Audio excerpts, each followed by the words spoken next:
Bienvenidos a este nuevo episodio de nuestro querido podcast literario, donde vamos a comer muchas cosas buenas. En esta ocasión, como marzo es el Día Internacional de la Mujer, el 8, pues vamos a hacer un pequeño homenaje de estas tres personitas bellas que estamos aquí, donde vamos a hablarles sobre literatura y cosas relacionadas a la mujer, datos curiosos, situaciones, cosas que les gusten.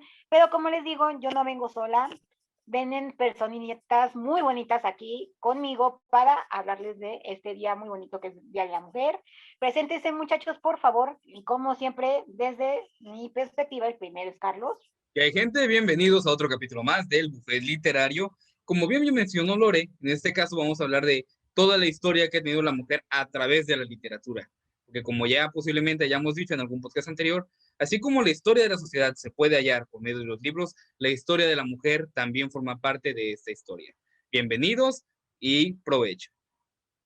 Ahora, por segunda mano, está mi queridísimo Chris. Preséntese, por favor. Hola, ¿qué tal? ¿Cómo han estado mis bellosos y mis bellezas? ¿Cómo han estado? Bienvenidos a este precioso podcast. Es hora de comer.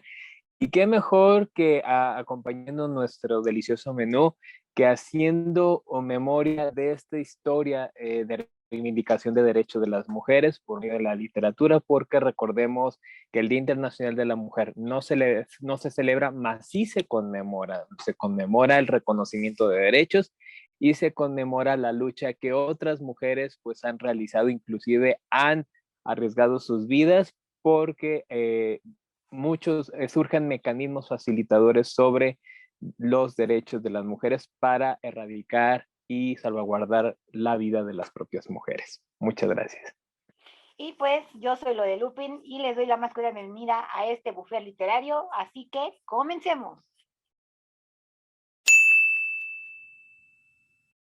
Bueno, chicos, y empezamos con esta querida primera parte del podcast que es la entrada y como siempre hay que empezar desde las bases vamos a hablar de lo que es la historia de la mujer, cómo la mujer fue dando paso a pasito a lo que es la literatura, porque si recordarán no era muy sencillo en esos enantitos de los 800 y de los muy escasos años de nuestra querida literatura clásica que ahora conocemos, no era tan sencillo, las mujeres no hacían como tal una entrada por la puerta grande. Las mujeres tenían incluso que hasta ocupar a veces seudónimos porque no era una cosa que se diera para ellas.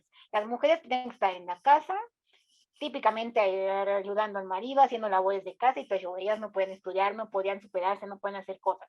Entonces, en la literatura era muy difícil. Muchas empezaron a ocupar seudónimos para empezar en este mundillo de la literatura. ¿O ustedes qué piensan, muchachillos? Yo creo que, pues sí, ahora sí que la misma historia, ahora sí que en esta constante que nos refiere, que hay una deuda histórica con las mujeres, yo creo que ya se está visibilizando todas aquellas escritoras que en su momento, por, por el escenario, voy a decirlo, tan machista que se vive y que lamentablemente sigue viviéndose actualmente, y lo vamos a mencionar más adelante, las mujeres, si querían ser escritoras, no lo podían hacer con sus nombres reales porque no eran tomadas en serio. Casos muy concretos, bueno, Jane Austen, las propias hermanas Bronte, Luisa May Alcott llegó en algún momento a publicar bajo un seudónimo. ¿Por qué? Porque precisamente es bajo esta perspectiva, la no perspectiva de género, que digamos la literatura también tiene una deuda con las mujeres, ¿no? Entonces, ahorita gracias a los movimientos pro derechos de las mujeres, se están ahora encontrando que muchos autores hombres en realidad fueron autoras quienes escribieron muchos grandes clásicos, ¿no? Entonces, creo precisamente que este es un momento precioso para mostrarles que a lo mejor ese gran clásico que es tu favorito, pues fue escrito por una mujer. Y resulta también un poco irónico el hecho de que, bueno, pese a toda esta deuda que tenemos con las mujeres como sociedad y también en la literatura, el primer libro del cual tenemos registro fue precisamente escrito por una mujer.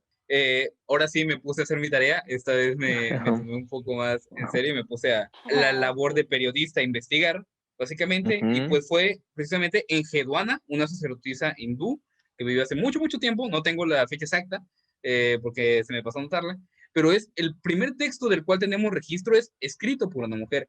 E inclusive en la antigüedad una mujer como Aspasia, quien fue la maestra de Sócrates. Sócrates, uno de los mayores pensadores de la historia de la humanidad, por lejos, uno de los grandes pilares de la filosofía griega, fue instruido por una mujer, y precisamente Aspasia, que en ese momento era esposa de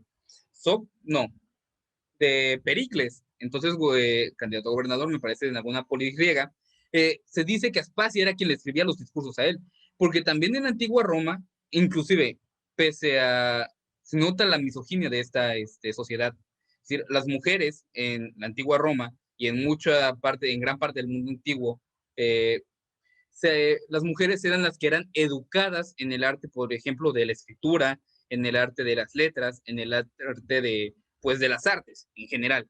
Y el hombre era el que se dedicaba a las artes de la guerra, estrategia, táctica, a la milicia, una cuestión más fuerte. E irónicamente, la razón de este mismo hecho, de que la mujer sea educada, es porque se buscaba que esta mujer después, en su papel de madre o de esposa, fuera quien acompañara o aconsejara al varón. Entonces, también vemos que inclusive, pese a esta gran capacidad que tenían las mujeres de nutrirse de libros y demás, también hablamos de un papel en el cual se vio sometida en cierta parte, ¿no? Debido a que no era para ella, sino más bien para dar después a su marido o a sus hijos. Entonces, es una cuestión también muy extraña. En parte, también siento que hay muchos menos libros de la antigüedad escritos por mujeres y de muchos otros autores por la pérdida de una cuestión puntual, que es la pérdida de la biblioteca de Alejandría. Cuando la biblioteca de Alejandría es quemada y se pierden muchos textos, muchas mujeres han de haber estado entre ellos.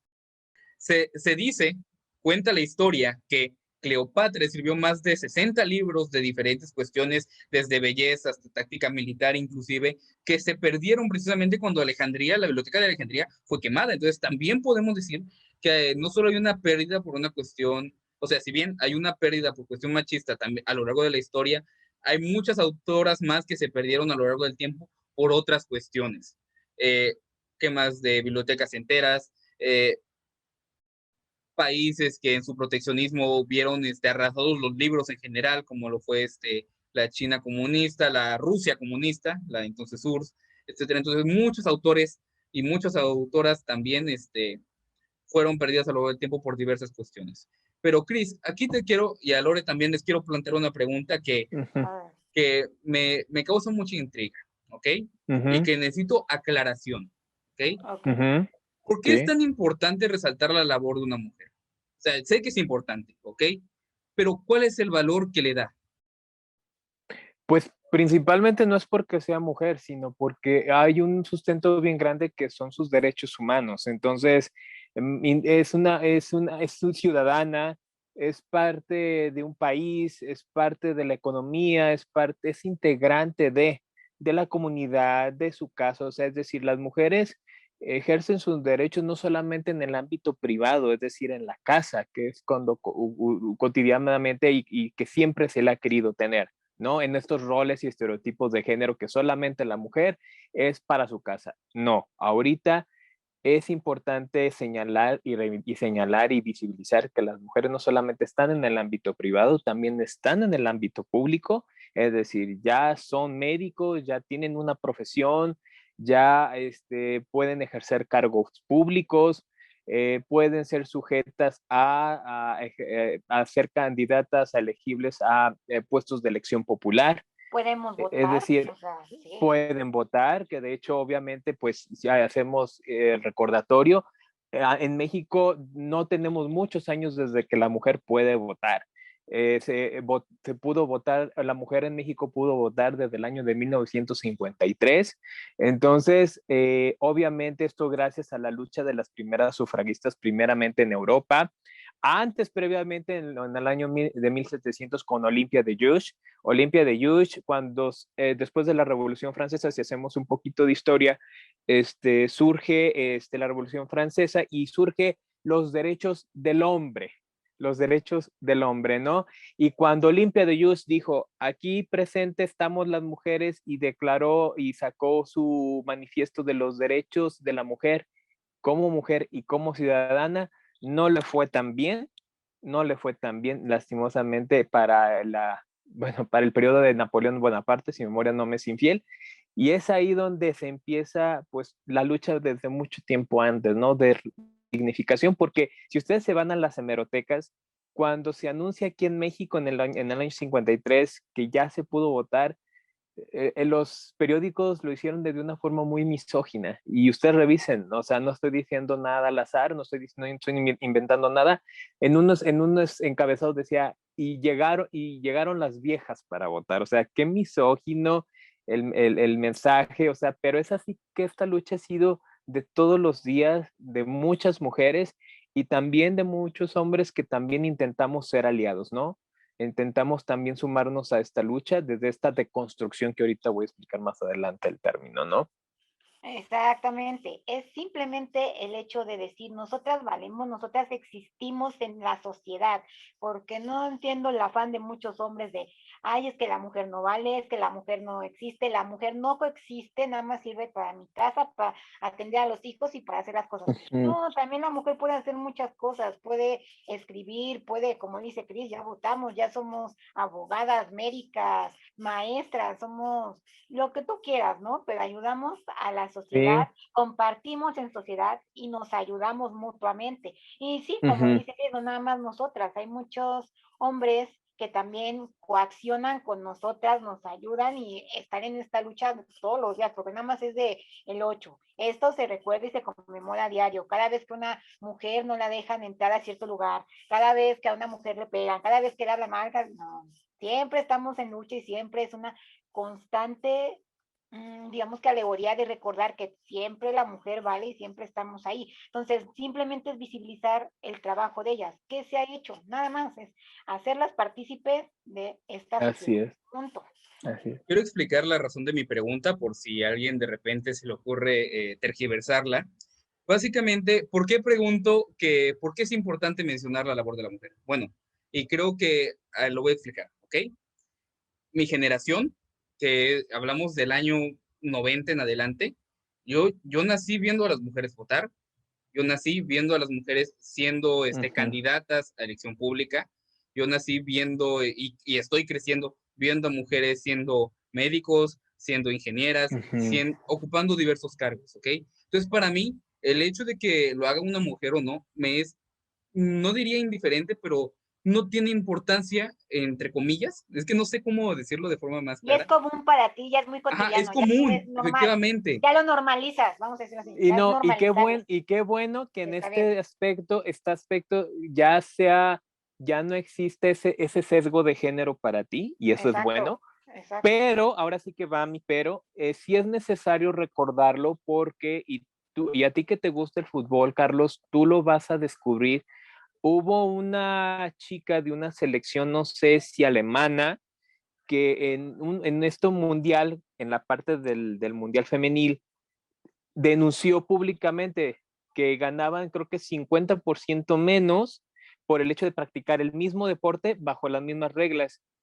Entonces dice, ¿cómo puede ser posible que yo gane 50% menos que la selección de hombres cuando a final de cuentas estoy jugando el mismo juego, vaya la redundancia, y bajo las mismas reglas? No estoy jugando algo completamente distinto, no estoy jugando otro tipo de fútbol, estoy jugando fútbol. Entonces, todavía existe lo que le llaman esta no paridad de salario. Hay esta disparidad inclusive de salarios. Todavía hay en ciertos, inclusive de nuestra República Mexicana, regiones donde se siguen arraigando por esta cuestión de lo cultural, siguen teniendo prácticas de machismo y de violencia.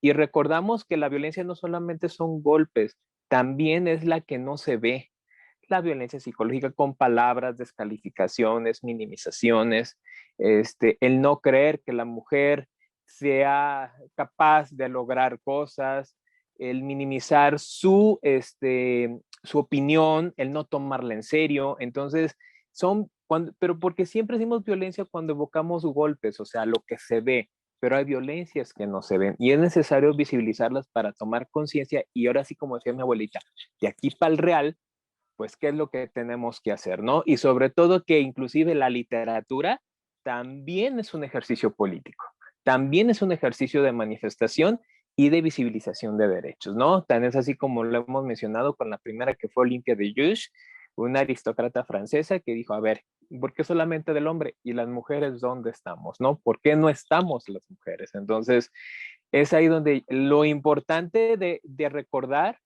lo importante de recordar no solamente el pasado, sino el presente para tener un futuro que esperemos sea igualitario. Y que no se vuelvan a repetir las cosas, porque tú dices, qué padre, hay cosas que yo veo que son muy igualitarias, y sí, es el pequeño granito de arena que empieza con todas las cosas.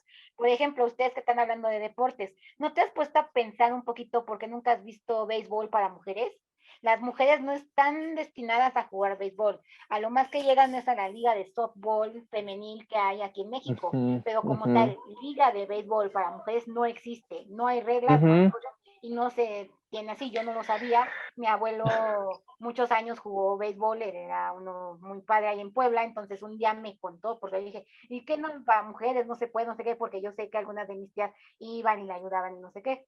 Y dice, no, para mujeres no hay, y se queda así como que, ¿por qué no? Ellas no, a lo último que llegan es al softball. Entonces todavía hay cosas que no se visibilizan para todo el mundo. Y eso es lo que, al menos con el dar a reconocer de, mira, la mujer puede hacer esto, puedes poner, pienso yo, un granito de arena para empezar a darle visibilidad y que otras cosas se hagan naturales y normales para nosotras, porque no es así de sencillo. Y me da gusto que se vea en ti, que al menos en tu generación, puedes ver que ya es natural para ustedes ver que todo se hace con los dos sexos y no hay nada de comparaciones ni nada, y eso es muy bueno. Quiere decir que esto va por buen camino. Sí, o sea, digo, qué bueno que en tu generación ya este sesgo de género ya se está empezando a superar, pero sí es necesario seguirse visibilizando y seguirse recordando, porque recordemos que hay personas que este tema no lo toman en cuenta y recordemos que lo que no se nombra no existe y recordemos también que si, si mis derechos no los tiene él o las o los otros, entonces no son derechos, son privilegios. Entonces es importante recordar este día y sobre todo la labor de la mujer en la literatura, porque nuestra historia de la literatura en México nos evoca a Sor Juana Inés de la Cruz. ¿Por qué no existe una biografía per se de Sor Juana Inés de la Cruz más que solamente lo que se alcanzó a rescatar de su poesía y de su prosa y de sus odas y de sus cánticos y de sus décenas y demás? Porque precisamente es esta deuda histórica que se tiene con las mujeres. Y porque Ahorita México transgiversa toda la historia, porque todo lo que conocemos no es la verdadera historia. sí. La SEP te miente muchísimo y esas clases de historia son una farsa. Y después te enteras que hizo el virreinato, quemó muchos papeles importantes del claustro donde estaba Sor Juana Inés de la Cruz y lo único que dejó fue su historia poética, toda la historia, lo que ella vivió para poder ser lo que es y nuestra musa poética para México, lo borraron. O sea, el convento se dignó a quitarlo. ¿Por qué? Porque era muy revolucionada su época. ¿Por qué crees que se metió de monja? Por el simple hecho de que a las monjas se les permitía estudiar, nada más por eso. Y ella quería superarse y quería ser una mejor persona, culta, estudiada, letrada, entonces eso se metió. Pero el virreinato, adiós con todo su acervo cultural de ella. Así es. Así es, por ejemplo, como bien menciona Lore, Sor Juana Inés de la Cruz, creo que es la máxima ejemplo de cuál era la situación en cuanto a si a la mujer se le permitía o no publicar en la Nueva España, pues es ella precisamente, porque es precisamente cuando ella fue violentada, casi fue obligada a ya no escribir. En el periodo, bueno, si ustedes ven la serie que hizo Canal 11, el extraordinario esfuerzo que hizo Canal 11 por traer la vida de Sor Juana Inés de la Cruz, ahí ven, digamos, cómo era el proceso más o menos de escritura de Sor Juana Inés de la Cruz. Su poesía, su prosa fue muy directa, su poesía era denunciante, era crítica de su época. Tan es así que si ustedes leen con detenimiento Hombres Necios, o sea, van a encontrar perfectamente esta denuncia, esta denuncia y esta crítica de la sociedad mexicana novohispana y del esfuerzo que ella fue, y creo que ella ha sido la única bueno, en ese tiempo la mujer pública que realmente se supo que ella escribía y que obviamente pues le inventaron un rumor, el mentado anécdota de la carta de Sor Filotea, que Sor Filotea nunca existió, y bajo ese rumor ya no se le permitió a ella escribir, ¿no? Entonces, es muy lamentable, pero es muy gratificante ver que todavía tenemos grandes representantes y ahorita lo vamos a mencionar más adelante con nuestras autoras nacionales cuando sea el momento de mencionarlo. De hecho, si quieren conocer más todo esto de Sor Juana y todo eso, hay un autor que se llama Óscar Muriel, que tiene una extraordinaria trilogía. El primer libro se llama Muerte en San Jerónimo y una vez fue una de sus presentaciones y él cuenta cómo se documentaba, porque todo el acervo cultural que tenemos de Sor Juana Inés de la Cruz lo tiene la Universidad de Sor Juana, que está como tal en el Centro Histórico de la Ciudad de México. Entonces él cuenta cómo se documentaba, cómo hacía todo este acervo para poder hacer su historia, porque nos cuenta una Sor Juana detective en la época del virreinato. Entonces es muy interesante todo lo que te cuenta, pero más aún todo el acervo que él tuvo que sacar para poder documentarse y ver toda su historia. Entonces, si quieren conocer un poco más de ella de una manera más simple, porque si la poesía no me gusta o algo así, pueden recurrir a esos libros que son buenos. Más que nada creo que es el camino que está tomando mi generación y las venideras respecto a este proceso de normalización, porque la realidad es que eh, si bien hay una diferencia fisiológica entre varones y mujeres, de ahí en más no hay mucha diferencia, realmente. O sea, las diferencias que podemos encontrar son puramente físicas, anatómicas, fisiológicas, y de ahí en más, algo como es la literatura, que es tan propio del ser humano, no puede cambiar de sexo. No puede, simple y sencillamente no se puede hablar en ese sentido. ¿A qué me refiero? La literatura es propia del ser humano. Da igual si lo escribe una mujer o si lo escribe un hombre, la prosa lo va a determinar la propia literatura. Mucho tiempo, inclusive, podemos ver, el otro día estaba viendo, precisamente de documentarme para esto, estaba viendo un pequeño video que hizo BBVA con Irene Vallejo, en el que ella destacaba la relación entre lo que es la costura y las analogías que se hacen con la literatura. O sea, hablamos de el nudo, hablamos del desenlace de la trama, de el hilar la historia, hablamos muchas veces, se hace mucha esta analogía de que, bueno, en este caso Irene Vallejo señalaba de que muy probablemente los inicios de la literatura estudiada haya sido por mujeres que en algún momento como propia fachada, ¿no? De salir a coser, se platicaban entre mujeres precisamente de lo que leían, de lo que escribían, de lo que vivían.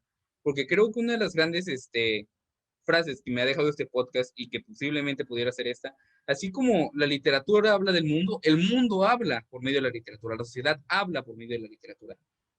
Y nos podemos encontrar, en este caso precisamente hablando de mujeres, la literatura, da igual si la escribe un hombre o una mujer, la literatura buena siempre va a ser buena, y eso nunca va a cambiar. ¿Y qué es lo que hace a la literatura buena?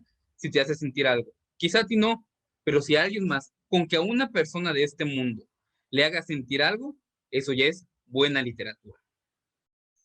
Bien, y principalmente como hemos mencionándolo a lo largo y lo vamos a mencionar a lo largo de este bonito programa, precisamente es eso, visibilizar la literatura, el acto de escribir como un acto revolucionario, un acto donde muchas mujeres fue el vehículo para que ellos pudieran transmitir y referenciar y denunciar de alguna manera la sociedad en la cual vivían y esa necesidad tan grande de exigir derechos y de erradicar todo tipo y modalidad de violencia que se pueda quejar. Y más adelante lo vamos a encontrar con autoras como las hermanas Bronte, como les digo, las propias Jane Eyre, la propia Sor Juana Inés de la Cruz, porque recordemos que los contextos, a pesar de ser distintos los países, pues eran contextos casi muy similares. Por ejemplo, la mujer en Europa para poder desarrollarse solamente había de dos caminos, o ser institutriz o ser esposa, siempre y cuando no se tuviera.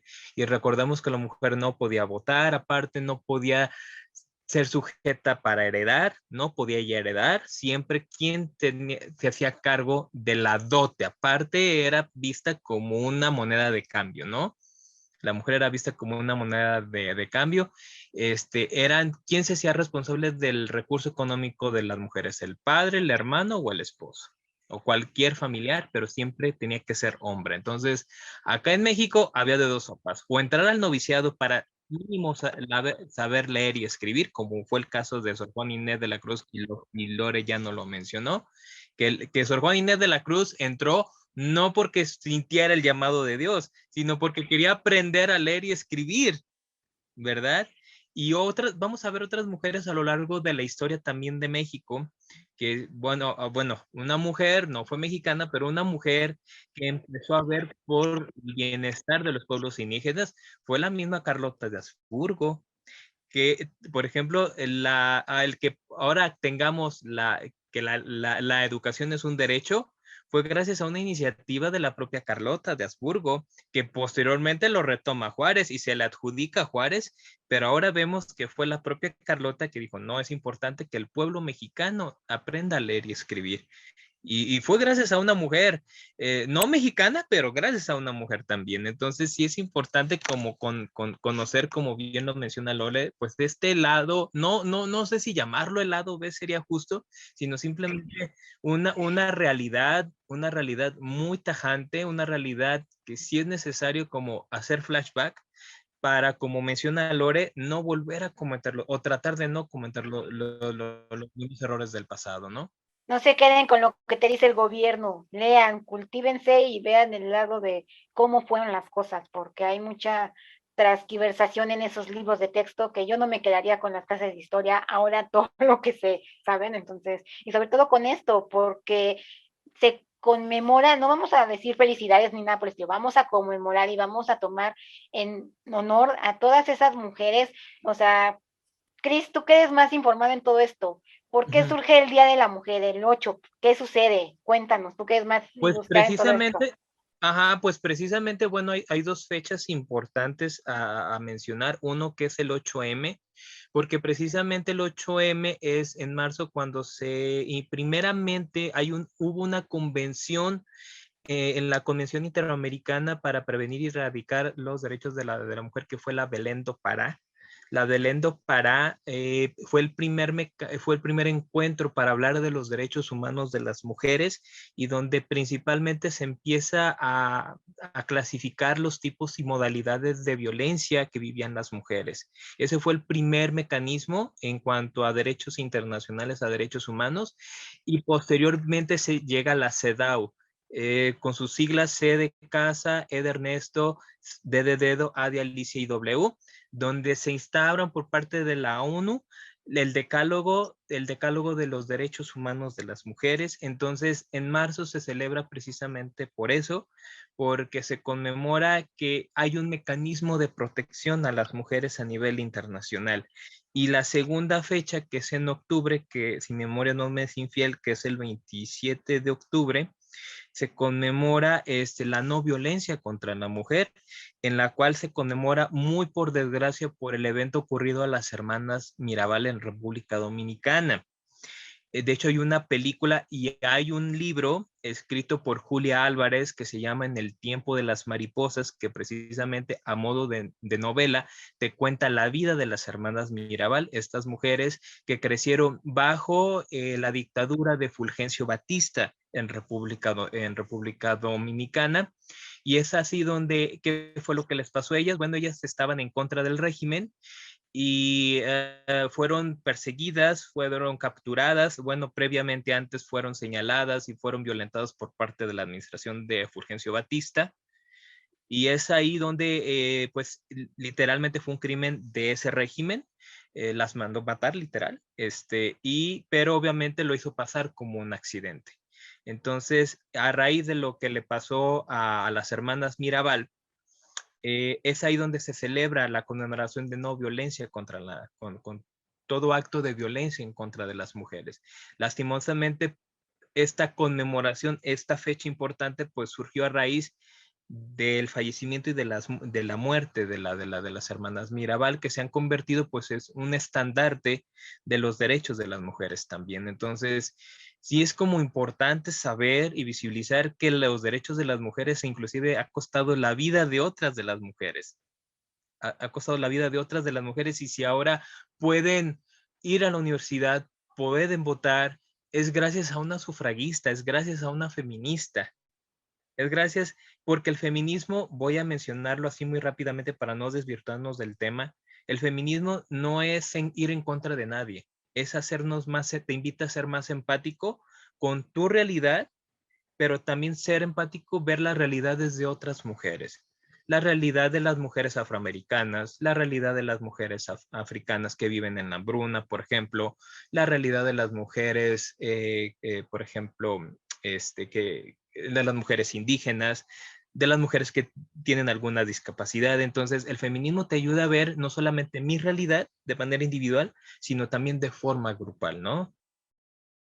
Yo pensé que se celebraba el 8M por la vigilia del cumpleaños de mi señora madre, que cumple el 9 de marzo. También un beso a la señora mamá. También feliz cumpleaños Felicidades, a la señora. mamá.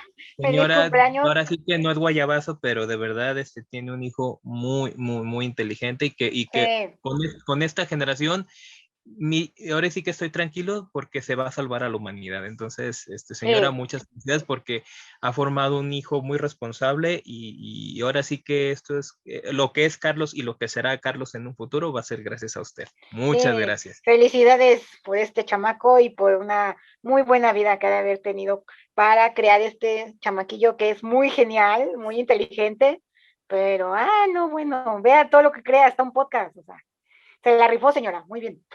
Feliz cumpleaños, señora Felicidades. madre. Gracias por soportarme 20 años.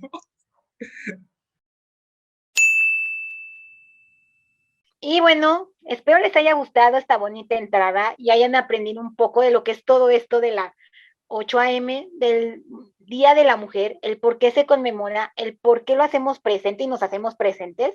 Pero ahora vamos a entrar a la comida, al plato fuerte. Vamos a hablar sobre literatura mexicana. La literatura mexicana, como bien lo dijo mi querido Chris y nos dio una pequeña introducción, empieza en la época del virreinato, de hecho con Sor Juana Inés de la Cruz. Precisamente ella es nuestra base para toda esta bonita literatura que tenemos aquí en el país. Y dato curioso, no sé si sabían, pero el Día del Libro aquí en México se conmemora porque es el natalicio de Sor Juana Inés de la Cruz. No sé si sabían ese dato cultural, que es el 12 de noviembre o algo así, más o menos, si Sí, no mal estoy. es el nombre. Así es. No sé, me acuerdo mucho porque es el cumpleaños de uno de mis primos, entonces de aquí también le mando saludos. Pero sí, Sí. es por eso y empieza desde ahí. Y tenemos un acervo cultural bellísimo de muchas autoras que nos traen momentos de México, porque hay tanto literatura histórica, literatura juvenil, literatura romántica, infantil, tienen de dónde escoger. Benditos ustedes, porque en mis épocas no se visibilizaba mucho tanta literatura, yo no sabía mucho, pero yo les voy a traer desde lo mío una autora que me gusta mucho y eso es gracias a una de mis tías, porque ella me dio el gusanito de leerla. Laura Esquivel creo que es una referente muy buena de lo que es México. ¿Por qué? Porque sus libros o su trilogía más conocida está basada en lo que es el tiempo de la revolución, que estamos hablando de su trilogía de Como agua para chocolate, que es Como agua para chocolate, el diario de Tita y Mi negro pasado. Mi negro pasado ya es un poco actual, pero lo que es Como agua para chocolate y el diario de Tita son basadas en la revolución en Piedras Negras, Coahuila. Habla sobre una familia que, Dios mío, tantas vicisitudes que pasan porque son tres hermanas. Una de ellas se va a casar, pero resulta que va el chico a pedirle matrimonio, pero oh sorpresa. Vean, aquí es donde podemos ver, y por eso se los traigo a colación, todo este sufrir de las mujeres en esa época, porque era de que la mamá lo traía muy arraigado, por desgracia, porque hay mujeres que a pesar de todo lo tienen arraigado, así las educaron y pues siguen con estas malas enseñanzas, porque era de Tita, nuestra protagonista, tú eres la menor, entonces tú tienes la obligación de cuidarme, no te puedes casar. Entonces, pues, ¿qué hace el muchacho que se llama Pedro? Pues se casa con su hermana. ¿Por qué? Para estar cerca de ella. Miren qué inteligente el muchacho y qué canijo no salió, ¿no?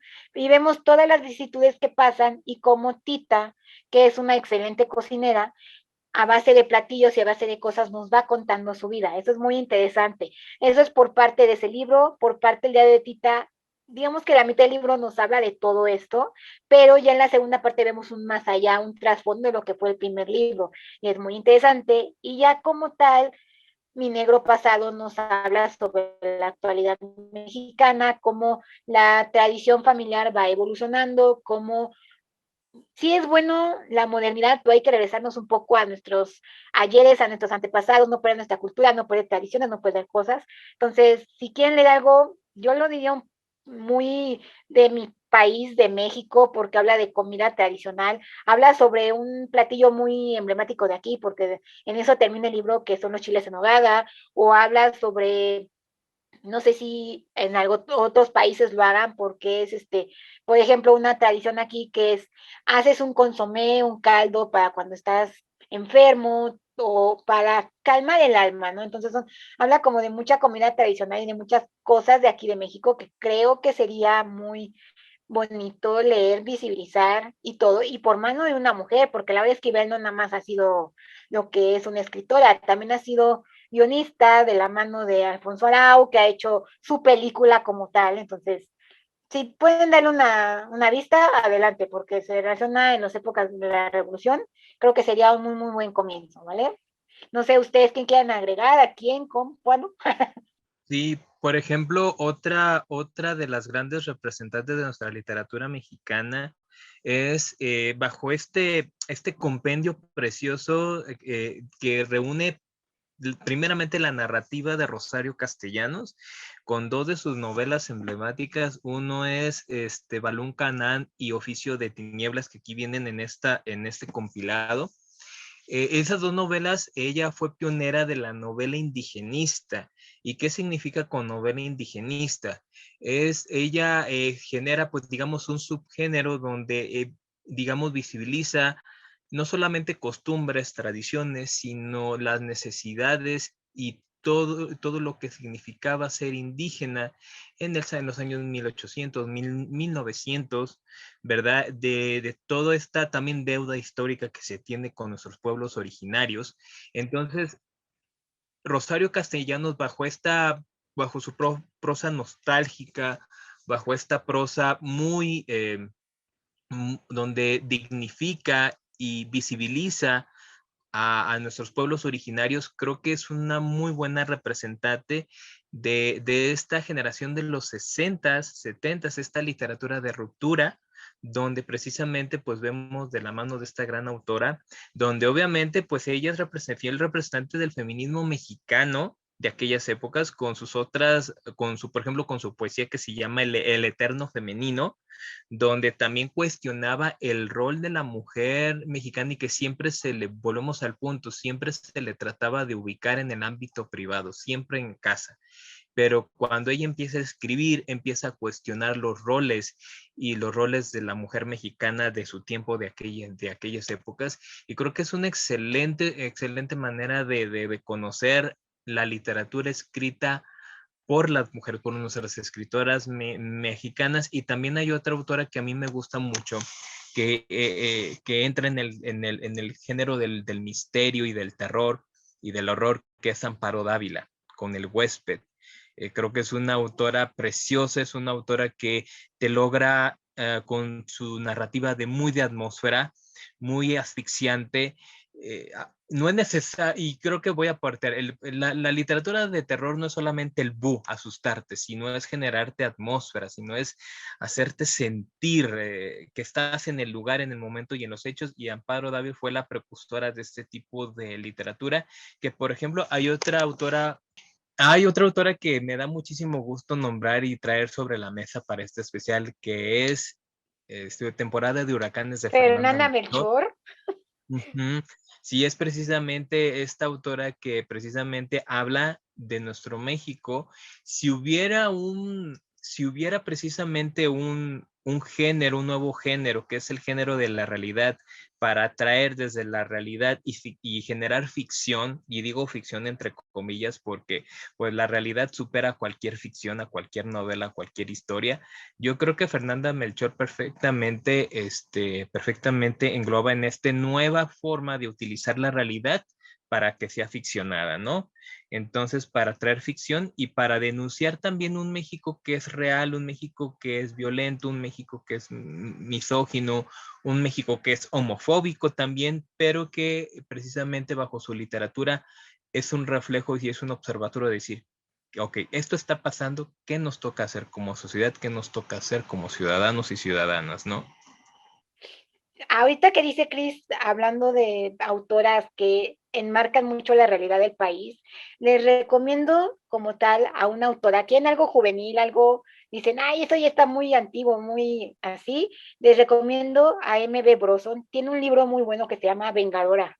Yo, la verdad, tiene mucho que lo leí, todavía no andaba en estos rollos de booktube ni nada por el estilo, pero me gustó el libro porque trata sobre una chica que está en la escuela y nos va a reflejar lo que es el bullying y toda esta cosa que se ha ido propagando a lo largo del tiempo. Porque les he de decir, yo vengo de los enantitos de los 80, finales de los 80, y en mis tiempos el bullying no existía. Simplemente era, ah, el monito me está molestando, me está diciendo, pero conforme ha pasado el tiempo esto se ha ido visibilizando con lecturas como esta, y en este libro esta chica es como digamos una salvadora para su escuela. ¿Por qué? Porque hay veces que se vestía como superhéroe y pues eso se llama vengadora, es la vengadora, porque era de, ah, me viste superhéroe y voy y le hago algo a los chicos que andan molestando a todos de la escuela, trato de ayudar a esos chicos que no están como tal bien porque los andan molestando, les andan haciendo cosas, nos tratan muy mal, tienen la autoestima muy bajo por esta situación porque trata un grupo de 5 chicos en una escuela y resulta que esta chica los ayuda y dice, ¿quién es esta salvadora? ¿Quién nos ha estado ayudando y quién ha estado haciendo todas estas cosas? Entonces, creo que también, como dice Cris, es muy importante que en la literatura se visibilicen estas cosas y que estas mujeres lo anden haciendo. Es muy bueno porque no hay que quedarnos callados, hay que decir las cosas y la literatura es un buen puente para eso. Y qué mejor ejemplo que estas autoras que les estamos presentando aquí. Ok, mis recomendaciones respecto a autoras mexicanas ya son dos que ya ha mencionado Chris, que me robó. Dos Perdón, autoras, perdóname. pero a ver, estos son libros para personas que no están tan acostumbradas a leer como yo.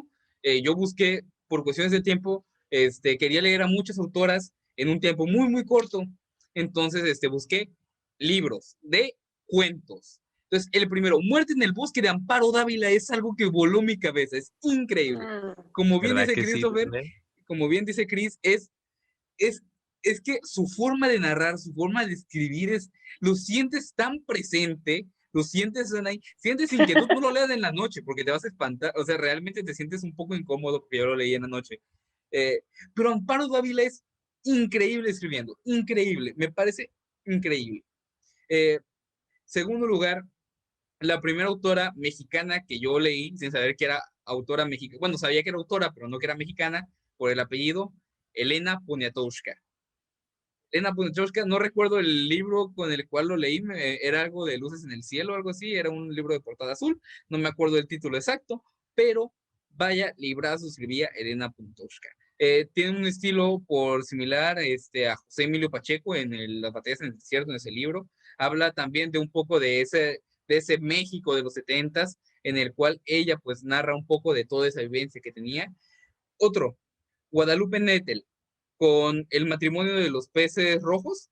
Igual, otro librazo increíble, me encantó, o sea, todos son cuentos, todo es digerible, todo es muy rápido, pero volvemos a lo mismo, Guadalupe Nettel, Amparo Dávila, y quiero finalizar con la que más me gustó en su último, el título me atrapó, Elena Garro con La culpa es de los tlaxcaltecas. Es otra maestraza. Había un audiolibro que encontré en YouTube, saludos mucho. Ok, La culpa es de los tlaxcaltecas, me encantó el título. Escuché el audiolibro, fueron 45 minutos, lo puse al 1.5 como dijeron. Lo escuché como en media hora mientras desayunaba. Y es que volvemos a lo mismo, Elena Garro tiene una capacidad de escribir increíble, me encanta todo el ambiente, pero sobre todo, algo que quiero destacar de estos libros es que todos los hablan desde la perspectiva de la mujer. tanto Muerte en el bosque de Amparo Dávila, como el matrimonio como La culpa es de los tlaxcaltecas de Elena Garro, como Elena Poniatowska en este libro que leí, que no recuerdo el título exactamente, quizá lo googlearé. La cuestión es, narran desde el punto de vista de una mujer, y narran desde un punto de vista de, de una mujer que se ve muchas veces en un México que se nota el machismo, vaya. O sea, por ejemplo, Muerte en el bosque de Amparo Dávila, que es el que pude darle más tiempo. Todos son relatos desde la perspectiva de una mujer que se siente amenazada por cuestiones que el marido lleva, por cuestiones que la vida le pone, por cuestiones que la sociedad le impone en algunos casos. Entonces, también la forma de ella misma de narrar, que dentro de los primeros relatos son varias historias, que te hablan desde el punto de una mujer que tiene que atenerse a lo que dice su marido, pese a que ella no le guste, desde otro punto de vista donde te muestra una mujer corrompida por la sociedad también, por las cuestiones que le han puesto a ella en la vida. Hay muchas cuestiones y el hecho de que hablen desde el punto de vista de una mujer también a mí, en lo personal, me hizo empatizar y ver las cosas desde el otro lado. Porque las formas que tienen estas autoras que acabo de nombrar de narrar es increíble y te hacen que te pongas realmente en la cara, en el cuerpo, en los zapatos de la persona que te lo está narrando. Me parece, me parecen preciosos, me parecen increíbles y simple y sencillamente son mis recomendaciones. Todos son cuentos, todos los pueden leer muy fácil, todos muy digeribles. Ya googleé el libro, el que dices tú se llama La piel del cielo, ¿no? La El piel azul del que dices cielo, ajá, sí, sí, La piel del cielo, de Elena Poniatowska. Fue un librazo que nunca terminé, que lo intercambié, porque pues lo leí cuando tenía 12 años, y entonces, pese a que la prosa me recordó mucho a las batallas en el desierto de José Emilio Pacheco, no me atrapó tanto por la edad, básicamente. Y no estaba acostumbrado a leer novelas tan Entendible, amplias. sí, entendible, se entiende, Está se bien, entiende. estabas peques, sí. Fíjate que hay otra novela que a mí me encantó mucho para todos nuestros radioescuchas de este bonito podcast, de Elena Garro precisamente, y que se le recuerda mucho por Los recuerdos del porvenir. También es una novela que inclusive está mucho en el escenario Pedro Páramo de Juan Rulfo, pero quien realmente incursionó en el realismo mágico como tal, como género, fue Elena Garro con Recuerdos del porvenir. Con Ah, una esa mujer. no me la sabía. Esa fue, ahora sí que esa obra fue primero que inclusive que Pedro Páramo, que Pedro Páramo, perdón. Entonces, curiosamente siempre se focaliza y siempre se menciona a Pedro Páramo de Juan Rulfo, obviamente, pues es de acá de mis tierras, obviamente lo amo, lo adoro. Hasta de hecho yo he ido al café donde, todavía existe el café donde iba Juan Rulfo, pero son estos datos que precisamente volvemos a lo mismo, la historia tiende a segregar, tiende a olvidar, y es importante mencionar estos datos porque son partes de esta visibilidad de traer sobre la mesa que muchas de las ideas, muchas de las corrientes a veces fueron escritas o las iniciadoras fueron las propias mujeres, ¿no? Entonces, hay otra escritora que a mí me encanta mucho, que es una poeta, que es una delicia, con una novela que me encanta, muy similar a como escribía Virginia Woolf con el cuento, es Yo soy mi propia casa, de Guadalupe Amor Pita Amor, que hasta posteriormente me la Ah, sí, es cierto. que me se las dicen, pero por favor lean Décimas a Dios, y no es religioso, pero la verdad Sí, es no. que es preciosa, era un personaje, era la excentricidad andando, Pita Amor, pero es simplemente una que entra dentro de este gran cúmulo y badaje cultural que tiene México en cuanto a la literatura escrita por mujeres. Yo creo que Pita Amor es genial, tenía una genialidad para construir historias dentro de la prosa, dentro de la propia poesía, dentro de la rima. Y la verdad, eso es una delicia leer a Pita Amor y con su tan famosa letanía de mis defectos, que por favor, léanselo, por Sí, favor, ese es. léanse letanía de mis defectos, por favor, que hasta yo quisiera hacer un performance de letanía de mis defectos, porque es fantástica. No, y otro libro que se me olvidó, Aquí no es Miami de Fernanda Melchor, como bien mencionaba también otra autora que ya mencionó Cris. Aquí no es Miami de Fernanda Melchor, autora nacida en Veracruz, que es el lugar donde actualmente resido. Y con una capacidad de, es realismo casi casi, los relatos que escriben Aquí no es Miami, es una mezcla entre periodismo y realismo mágico, y también es muy fácil de leer, es muy entretenido, te pica la curiosidad, quieres seguir leyendo. Realmente Aquí no es Miami, Fernanda Melchor también me atrapó, me encantó. No sé quién para mí era mejor, si La culpa es de los Aztecas de Elena Garro o o Amparo Dávila. No tengo forma de decidir. Pues creo que todas son excelentes, Todas es son excelentes. extraordinario. Sí, es magnífico cómo tienen esa gran capacidad de reflejar por medio ya sea de la metáfora o ya sea medio de la narrativa nuestra realidad. Y ahora sí que lo que nos duele nos deja de doler, nuestra empatía o nuestra falta de empatía también como mexicanos. Creo que perfectamente ellas saben cómo reflejar nuestra realidad por medio de la ficción. Y eso es hermoso. Yo aplaudo mucho y de hecho, curiosamente, el 95% de mi biblioteca es escrita por mujeres, curiosamente. Y hasta que unas chicas de Booktube no me hicieron como reflexionar en eso y yo digo, wow, digo, está bien, qué chido, y digo, vamos por buen camino, ¿no? Y bueno, ya terminamos con esta parte de autoras mexicanas porque sí, queríamos hablar de nuestro país y muy orgullosos, 3 mexicanos aquí hablándoles, pero no vamos a dejar afuera todo el resto del mundo, ¿no? Entonces, autoras universales que yo diría como mujeres han marcado esta fecha o nos han marcado a nosotros para inspiración y tener en alto a estas escritoras que no solamente es por el hecho de que escriban, sino para visibilizarlas en este día tan importante. ¿Quién quiere empezar? ¿O me arranco yo? Como ustedes quieran. No, espera, Lore, Adelante, Lore. creo que no sé si te la voy a robar, pero para mí, la Ajá. primera autora de la cual yo tuve conciencia, ¿ok? Quiero ponerla como Uh-huh. parteaguas, independiente de toda su vida privada como autora nada más. J.K. Rowling con Harry Potter fue, al menos para mi generación, la parteaguas de esa literatura. Vida personal aparte, como autora y con Harry Potter como saga, me parece Claro, de resaltar. Ok, me la claro. robó, me la robó, me la robaste, sí. Ella es el parteaguas para toda esta, ¿cómo decirlo?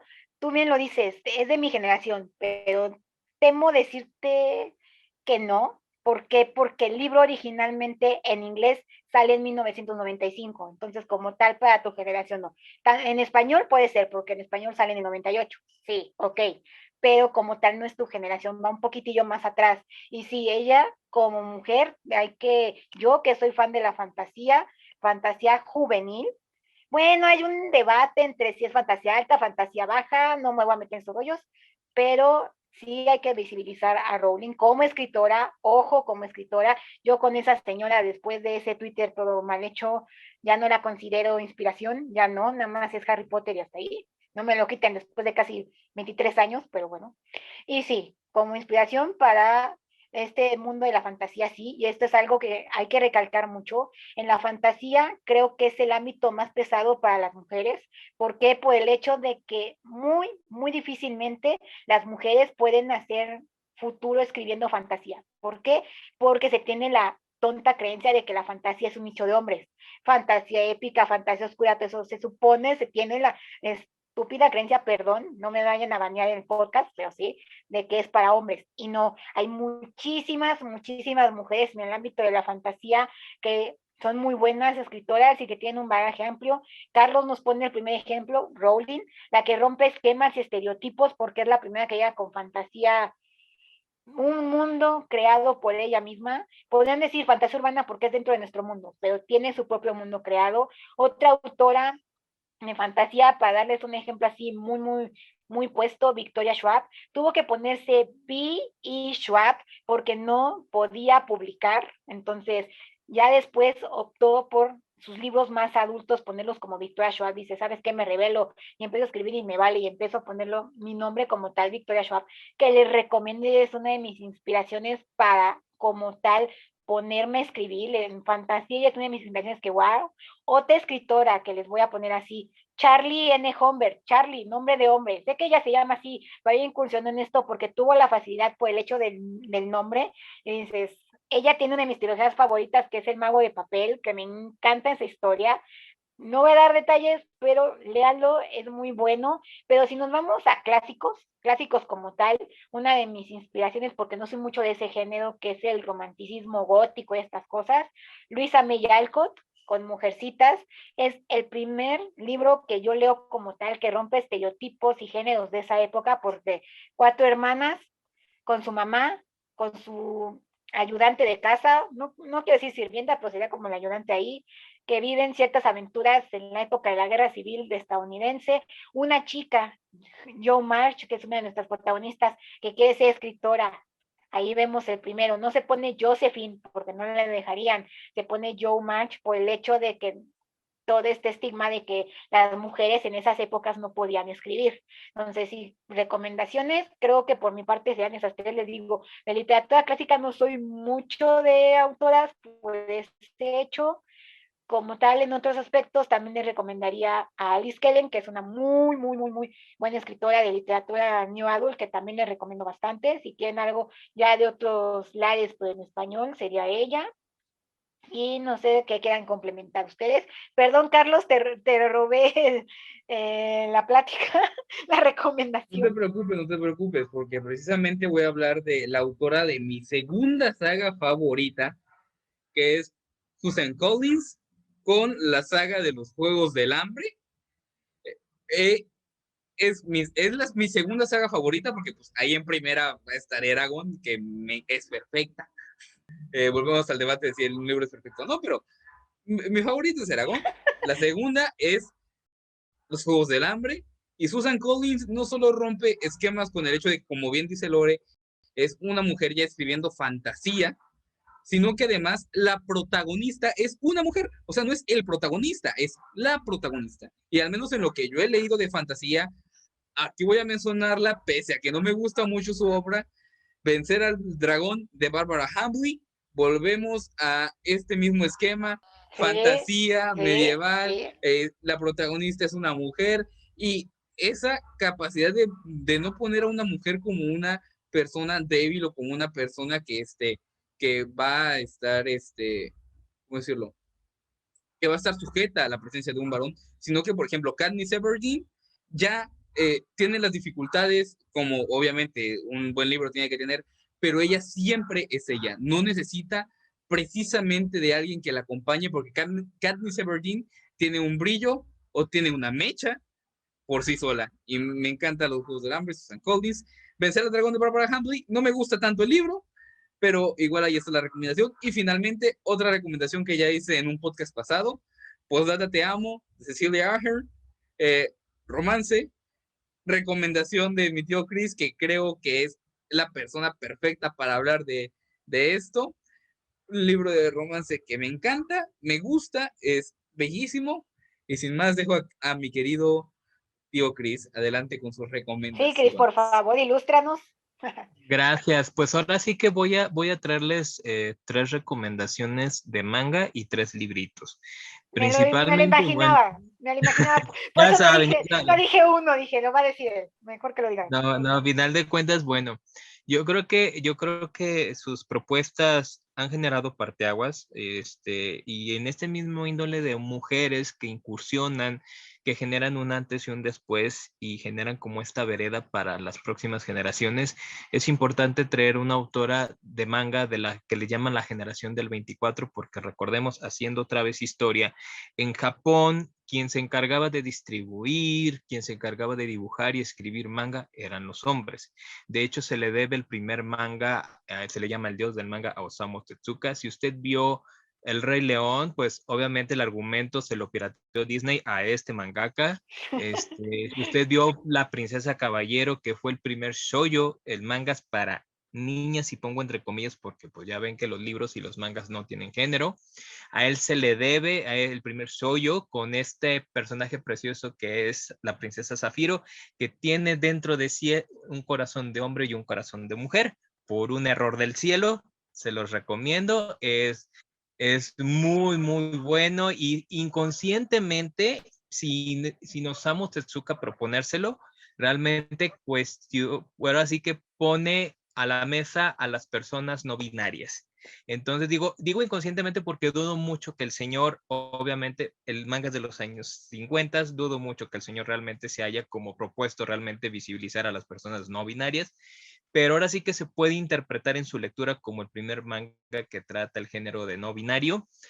El segundo título traigo a estas autoras de la generación del 24. La máxima representación de este movimiento artístico es Ryoko Ikeda con La Rosa de Versalles, en este personaje divino, precioso, que es Oscar François de Gergé, por la obsesión del padre. Como él nunca tuvo un hijo varón, pues a ella lo forma como un varón, como el hijo que él hubiera esperado tener, y le enseña esgrima, le enseña a artes marciales, le enseña a defenderse.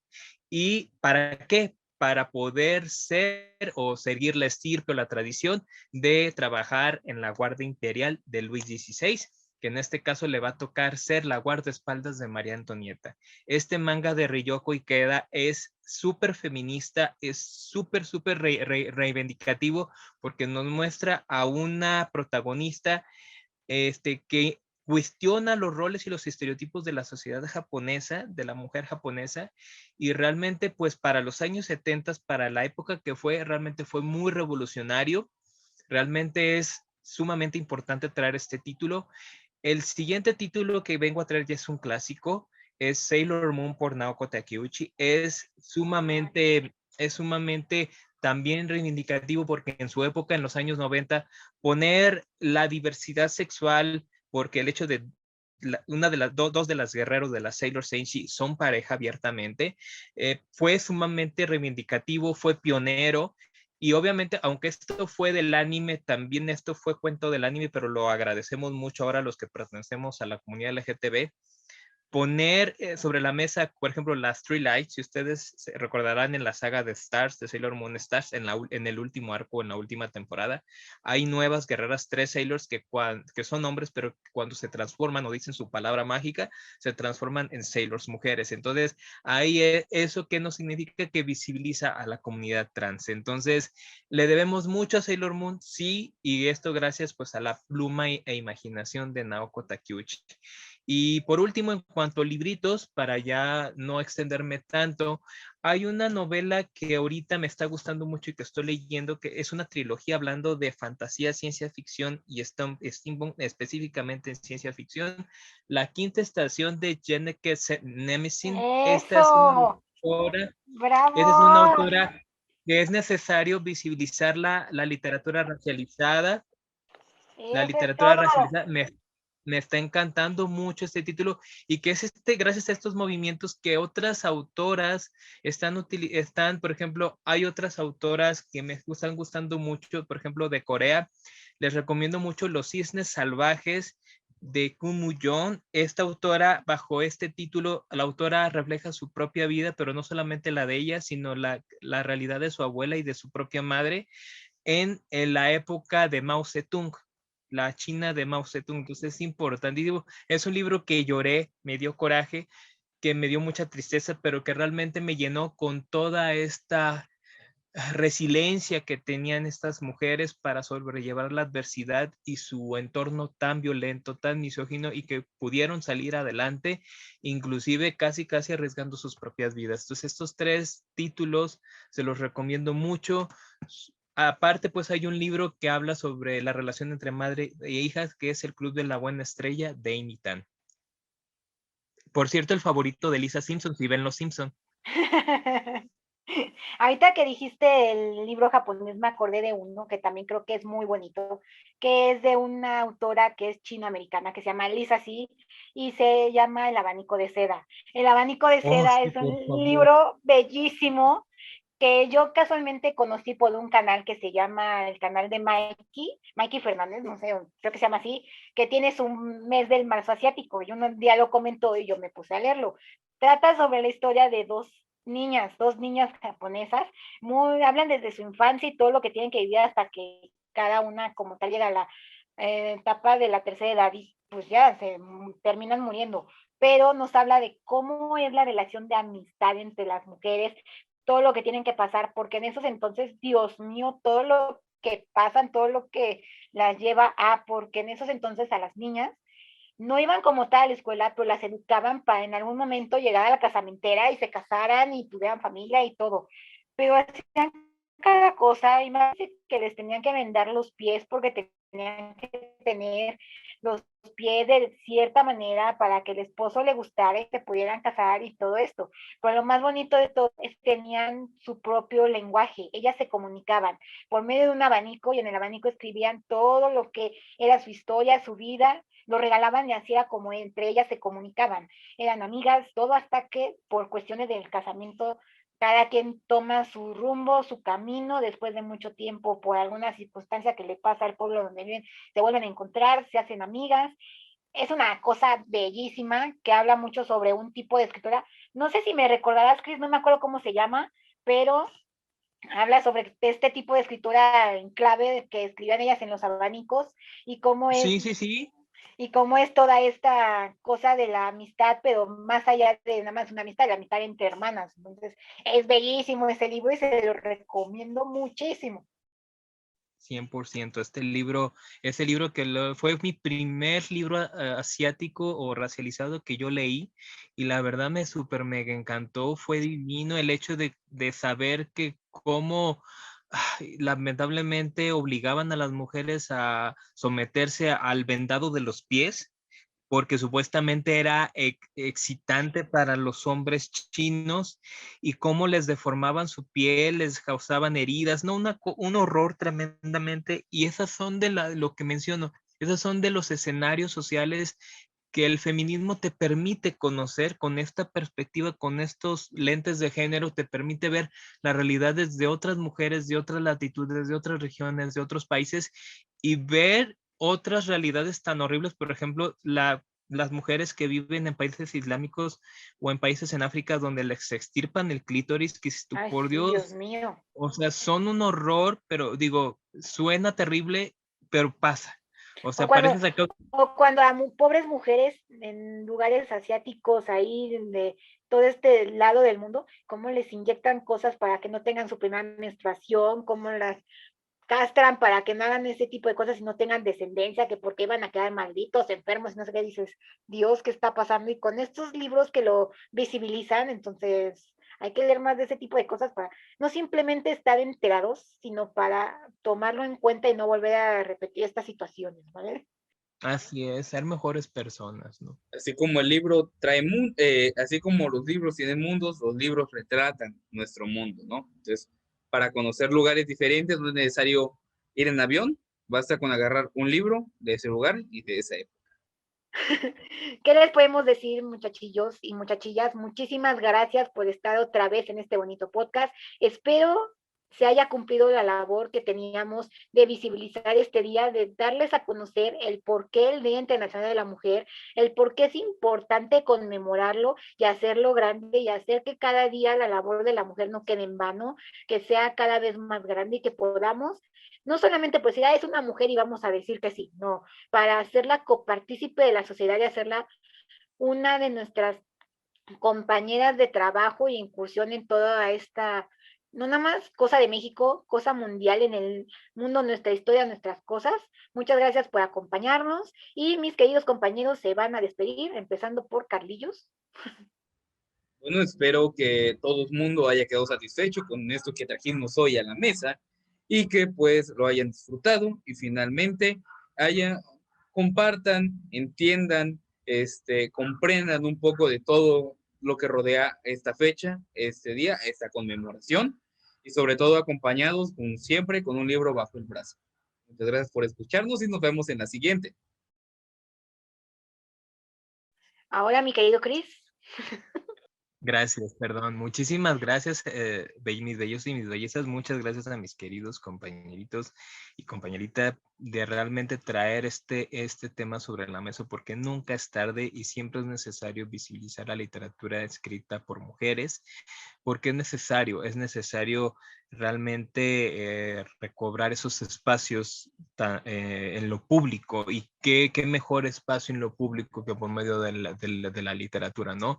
La literatura transforma vidas, la literatura protege, la literatura nos cuida y nos hace ser, como hemos repetido mucho, nos permite ser más empáticos y más conscientes de nuestra realidad y de otras realidades. Y bueno, gente, muchas gracias por escucharnos. Nos escuchamos en otro nuevo episodio, como saben, cada viernes en este bonito buffet. Esperamos que queden satisfechos y nos vemos hasta la próxima. Adiós.